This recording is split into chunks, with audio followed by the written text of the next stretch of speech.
نحمدہ ونصلی علی رسولہ الکریم اما بعد۔ ابو سعید الخدری سے پوچھا گیا کوئی انسان کتنا کامل ہوگا جو ہوا میں اڑ سکے؟ تو ابو سعید نے جواب دیا یہ کوئی بڑی بات نہیں ہے، یہ کام تو ایک مکھی بھی کر سکتی ہے۔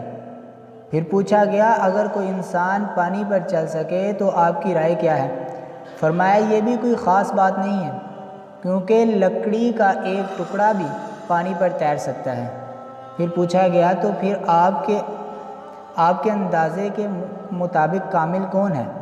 تو ابو سفیان نے فرمایا میرے نزدیک کامل یہ ہے کہ آدمی لوگوں کے درمیان رہے اور کسی کو اس کی زبان سے تکلیف نہ پہنچے، جھوٹ نہ بولے، کسی کا دل نہ دکھائے، کسی کے تعلقات سے ناجائز فائدہ نہ اٹھائے، کسی پر قبضہ جمانے کی کوشش نہ کرے۔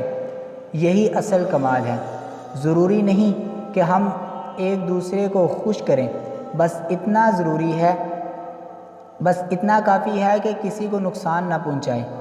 یہ بھی لازم نہیں کہ ہم دوسروں کی اصلاح کریں، بس یہ کافی ہے کہ اپنا گریبان دیکھیں۔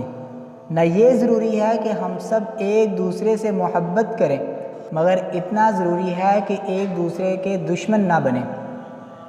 دوسروں کے ساتھ امن سے رہنا یہی اصل کمال ہے۔